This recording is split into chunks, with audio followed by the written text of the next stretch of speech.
नमस्कार विद्यार्थी मित्रांनो, एनलाइट अनायस मध्ये आपल्या सर्वांचं पुन्हा एकदा स्वागत आहे. बघा, एक नवीन कन्सेप्ट सध्या चर्चेमध्ये आहे, दॅट इज श्रिंकफ्लेशन. ओके, तर श्रिंकफ्लेशन म्हणजेच काय? श्रिंकिंग अँड इन्फ्लेशन याचं कॉम्बिनेशन असणारा असा हा पर्टिक्युलर वर्ड आहे. यामध्ये वस्तू व सेवांच्या किमती तर त्याच आहेत, मात्र त्यांचा आकार काय होत चाललेला आहे? कमी होत चाललेला आहे. या संदर्भातली ही कन्सेप्ट आहे श्रिंकफ्लेशन. मीनवाईल चर्चेमध्ये होती आणि आपण डे टू डे लाईफमध्ये ज्यावेळेस आपण किराणा वगैरे घ्यायला जातो त्यावेळेस या गोष्टीचा अनुभव तुम्हाला येईल. ठीक आहे. So do not forget to like, subscribe and share the video. Lecture PDF Telegram चॅनलला दिलेली आहे. टेलिग्राम चॅनलची लिंक डिस्क्रिप्शन बॉक्समध्ये आहे. तर चला बघूया आपण ही नेमकी कन्सेप्ट काय आहे. बघा, श्रिंकफ्लेशन जे आहे ते कॉम्बिनेशन आहे दोन शब्दांचं, shrink and inflation. It is a combination of two words. Now what is shrink? Shrink म्हणजेच काय? आकार कमी, change in the size of product. Shrinking होणे म्हणजे काय? आकुंचन पावणे. या ठिकाणी आपण एक उदाहरण म्हणून बघू शकतो. हे जे लेसचं जे काही चिप्सचं पॅकेट आहे, ओके, याचा आकार काय होत चाललाय? कमी होत चाललाय. पूर्वी किती भेटायचं? हे 200 ग्रॅम. किती रुपयाला? 30 रुपयाला. आज हे 180 ग्रॅम भेटतं. किती रुपयाला? 30 रुपयाला. प्राइस काय? सेम आहे. मात्र इथे काय झालेलं आहे? त्याचं आकारमान, व्हॉल्यूम असेल, वेट असेल, हे काय झालेलं आहे? कमी झालेलं आहे, श्रिंक झालेलं आहे. म्हणजे लक्षात, product size shrink but price stay same. ते लक्षात. Shrink, what does shrink means? Shrink, change in the size of product. And flation, it means inflation, that is rise in the price level. किमती काय होत चालल्या? वाढत चालल्या. आता हे कशा किमती तर तशाच दिसतात आपल्याला, मात्र लक्षात घ्या, पूर्वी 200 ग्रॅम्स जे ते किती रुपयाला भेटायचं? 30 रुपयाला. म्हणजे 100% त्यावेळेस 180 ग्रॅम जे ते 30 रुपयापेक्षा कमीलाच भेटायचं ना. आज 180 ग्रॅम कितीला भेटतं? काय दिसतं आपल्याला इथं? 30 रुपयाला. प्राइस जरी सेम असली तरी प्रोडक्टचा आकार काय झालेला आहे? कमी झालेला आहे. प्रोडक्टचं वजन काय झालेलं आहे? कमी झालेलं आहे. याला अजून एक शब्द वापरला जातो, down sizing a product while keeping it's price same. Down size करणे, येतं लक्षात, तिचे आकारमान काय करणे? कमी करणे. याशी संबंधित ही कन्सेप्ट आहे. फेमस एक्झाम्पल इंडियन आपलं पार्लेजीचा बिस्किटचं पॅकेट. बघा, 1994ला 100 ग्रॅम होतं, नंतर काय होत चाललेलं आहे? त्याचा आकार, वजन जे आहे ते काय होत चाललंय? कमी होत चाललेलं आहे. आज फायनली कुठं आलो आपण? 50 ग्रॅमवर. प्राइस काय मात्र सेम आहे, हे लक्षात.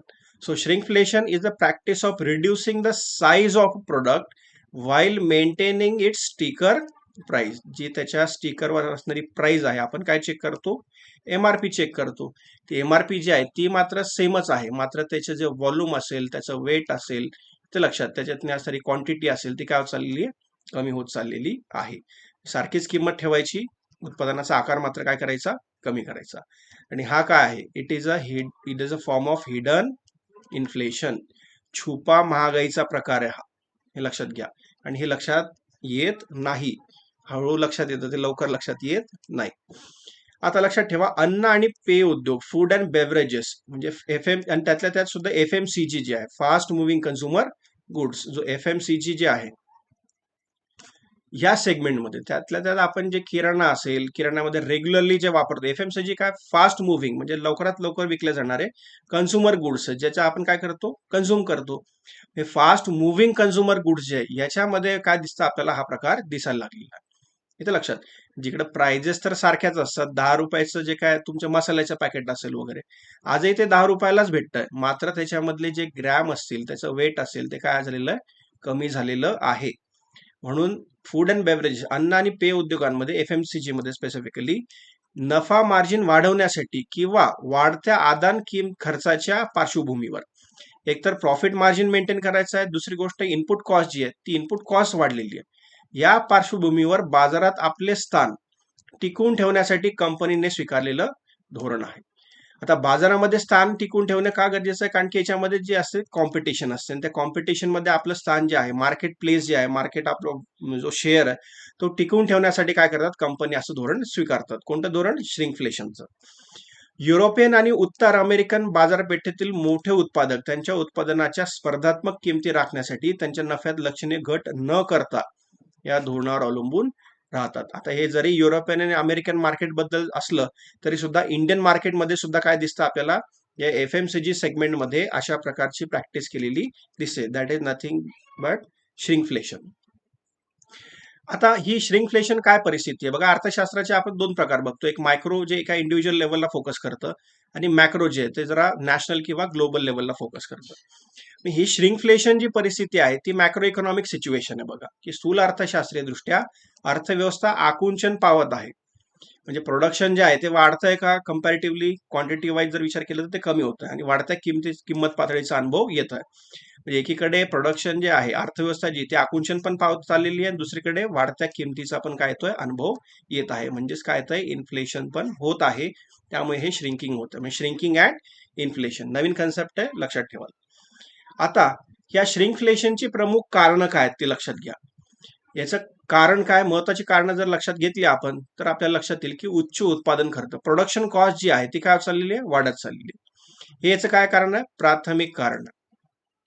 आता याच्यात प्रोडक्शनचे जे घटक असतात, फॅक्टर ऑफ प्रोडक्शन असतील, कच्चा माल असेल, ऊर्जा वस्तू असतील, तुमच्या एनर्जीच्या रिसोर्सेस असतील, श्रम आहे, लेबर कॉस्ट आहे, याच्यामध्ये जर वाढ झाली असेल तर काय होईल, प्रोडक्शन कॉस्ट वाढेल आणि त्यानंतर उत्पादकाच्या नफ्याचं प्रमाण कमी व्हायला लागेल. ते कमी न होता काय करायचं, त्यांना ते मेंटेन ठेवायचंय, म्हणून ते काय करतात, ही प्रॅक्टिस लागू करतात. म्हणून मग समान किरकोळ किंमत म्हणजे इक्वल रिटेल प्राइस जे आहे ते रिटेल प्राइस काय ठेवतात, ते सारखेच ठेवतात. आणि उत्पादनाचं वजन, त्याचं आकारमान किंवा त्याचं प्रमाण कमी केल्याने उत्पादकांच्या नफ्यात काय होऊ शकते, सुधारणा होऊ शकते. यासाठी हे प्रकार केले जातात. त्याचवेळी सरासरी ग्राहकांच्या प्रमाणामध्ये थोडीशी घट लक्षात येणार. ग्राहकांना हे प्रमाण जे आहे त्याच्यामध्ये घट जी आहे ती लक्षात येणार नाही, की पूर्वी पण किराणा जो होता तो आपल्याला जो येता यायचा तेवढाच येतोय, 10 रुपयाचंच पॅकेट आहे, त्याच्यामुळे लवकर हे ग्राहकांना काय होईल, लक्षात येणार नाही. त्यामुळे कंपनीची विक्री जी आहे ती प्रभावित होणार नाही. याच्यासाठी केलेला हा प्रयोग आहे, ते लक्षात. अजून काय कारण आहे, मार्केटमध्ये असणारी स्पर्धा, म्हणजे बाजारपेठेतील तीव्र स्पर्धा देखील काय श्रिंकफ्लेशनसाठी कारणीभूत आहे. फूड अँड बेव्हरेजेस, अन्न आणि पेय उद्योग हा सर्वसाधारण अत्यंत स्पर्धात्मक आहे, कारण ग्राहकांना काय त्याच्यामध्ये विविध पर्याय उपलब्ध आहेत. जर एखाद्या वस्तूची किंमत जर त्यांनी वाढवून टाकली, सपोज 20 ग्रॅमसाठीच पूर्वी जे चार्ज करायचे, सपोज ते 20 रुपये चार्ज करायचे, आणि जर का ते आताही 20 ग्रॅमसाठी चार्ज किती होईल, आयदर हे 25 किंवा 26 होऊन जाईल, किंवा सपोज 30ही होऊन जाईल. ग्राहक काय करेल, याला पर्याय शोधायचा प्रयत्न करेल. दुसऱ्या कंपनीने जर असं 20 रुपयाच करून ठेवलेलं असेल, श्रिंकफ्लेशन केलं असेल, तो ग्राहक जाईल ना, त्यांचा तुटेल. यासाठी पर्याय उपलब्ध असतात, म्हणून काय करायचं, आपला मार्केट शेअर पण काय करायचा, टिकून ठेवायचा आहे. यासाठी हे प्रयोग केले जातात. म्हणून उत्पादक अशा पर्यायांचा शोध घेतात जे त्यांना त्यांच्या ग्राहकाची पसंती ठेवण्यास आणि त्याच वेळी त्यांचे नफ्याचे मार्जिन राखण्यास सक्षम असतील.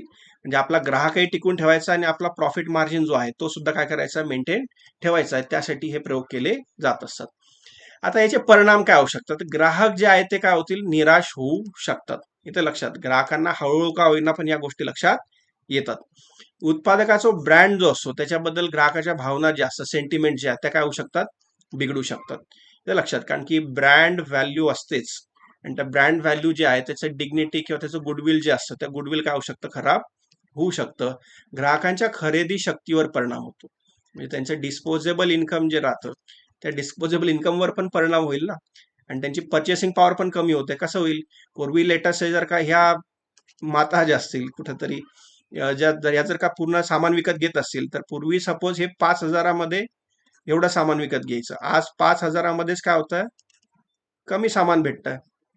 किमती तेवढ्याच आहेत पण त्यांची क्वांटिटी काय झालेली आहे, कमी झालेली आहे. त्याच्यामुळे ग्राहक काय होऊ शकतो, असमाधानी होऊ शकतो. त्यांचं डिस्पोजेबल इन्कम जे आहे त्याच्यावर परिणाम होऊ शकतो. ते त्यांना पूर्वीसारखं होणार नाही. एस्पेशली हे वाईट प्रकार कुठं होईल, मेडिसिन वगैरे जे आहेत याच्या बाबतीत, सपोज याच्यात अजून काही संदर्भ नाही आहे, पण हे लक्षात घेतलं पाहिजे की आपल्या डे टू डे लाईफचं जे मॅनेजमेंट आहे, जे महिन्याच्या महिन्याचं, महिला स्पेसिफिकली महिलांचं जे बजेट असतं ते बजेट काय होऊ शकतं, याच्याने कोलमडू शकतं, हे परिणाम होऊ शकतात. आता याचा सामना करण्यासाठी काय उपाययोजना केल्या जाऊ शकतात बघा, ग्राहक संरक्षण कायदा 2019 आहे, त्याच्यामध्ये एक हक्कच आहे ग्राहकाला, की त्याचा हक्क काय आहे, की वस्तूंची गुणवत्ता, प्रमाण, त्याचं सामर्थ्य, शुद्धता, मानकं, किंमत जी आहे ती जाणून घेण्याचा अधिकार आहे. त्यामुळे हे झालेले चेंजेस त्याला माहिती असायला पाहिजे. केंद्रीय ग्राहक संरक्षण प्राधिकरण जे आहे त्यांनी कंपनीकडून फसवणूक करण्याऐवजी ग्राहकांना जे ग्राहकांची फसवणूक होत असते कंपनीकडून, ते करण्याऐवजी उत्पादनाचं वजन कमी केल्यावर ग्राहकांना माहिती देण्याची काही मार्गदर्शक तत्व जी आहेत ती काय केली पाहिजे, आणण्याची गरज आहे. कारण कंपनी जर ही ऍक्टिव्हिटी करेल, ग्राहकाला जर का ते अननोन राहील, ग्राहकाच्या लक्षात नाही आलं, तर ग्राहक काय करेल, तीच वस्तू कंटिन्यू विकत घेईल, पण त्याला जे भेटलेलं व्हॉल्यूम असेल त्याच्यातलं, ते काय होईल, मात्र कमी भेटेल. त्यामुळे यासाठी काहीतरी गाईडलाईन आणणं अपेक्षित आहे. आणि ब्रॉड बेस जर का विचार केला आपण, तर ब्रॉड बेस एक काम करू शकतो आपण, की अर्थव्यवस्थेमध्ये एकतर मागणी आणि पुरवठ्याचं संतुलन ठेवणं आवश्यक आहे, ते लक्षात. त्यासाठी इन्फ्लेशन जे आहे ते कंट्रोल करणं आवश्यक आहे. काही अर्थव्यवस्थेतील संरचनात्मक ताठरता असतात, ट्रान्सपोर्टेशन वगैरे किंवा बरेचसे काही मुद्दे असतात, याच्यामध्ये जर सुधारणा केली तर त्याच्यामध्ये प्रोडक्शन कॉस्ट काय होऊ शकते, कमी होऊ शकते. अशी उपाय पण याच्यामध्ये आपण अंमलबजावणी करू शकतो. ठीक आहे. So thanks a lot. Telegram channel join करा. Likes, comment, share and subscribe. Do not forget to subscribe. काही अडचण असेल तर व्हॉट्सअपला तुम्ही हे करू शकता, चर्चा करू शकता. थँक्यू.